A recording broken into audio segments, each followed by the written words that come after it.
Siang malam dikeruk, nelayan temukan lagi pagar laut sepanjang 8 km di Bekasi.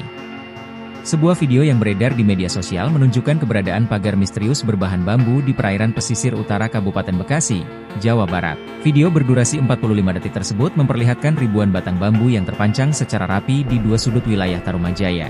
Dalam video itu, terlihat dua deretan bambu yang menopang gundukan tanah. Jejeran bambu tersebut membentuk garis panjang menyerupai tanggul, dengan hamparan perairan di tengahnya yang mirip sungai. Seorang nelayan setempat, Tayum, membenarkan keberadaan struktur tersebut.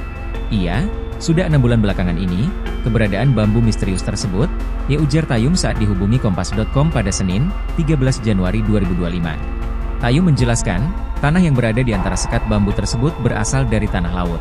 Pengerukan tanah laut dilakukan dengan menggunakan 3 alat berat ekskavator yang beroperasi sepanjang siang dan malam.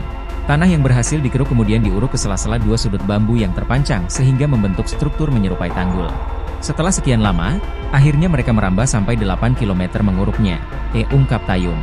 Namun, Tayum mengaku belum bisa menjelaskan secara pasti peruntukan dari keberadaan deretan bambu tersebut.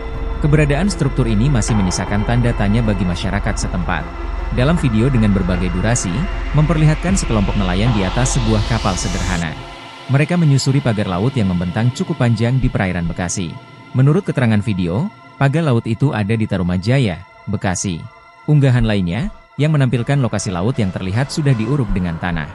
Meski belum rapi sepenuhnya. Pengunggah video itu menerangkan, pemagaran laut dilakukan di lahan ribuan hektare yang membentang dari Babelan hingga Tarumajaya, Kabupaten Bekasi. Sebagaimana diketahui, Kementerian Kelautan dan Perikanan, KKP, sudah menyegel pagar laut di Tangerang sepanjang 30,16 km, km. Penyegelan jadi langkah awal sambil mencari pelaku yang memasang pagar laut tersebut.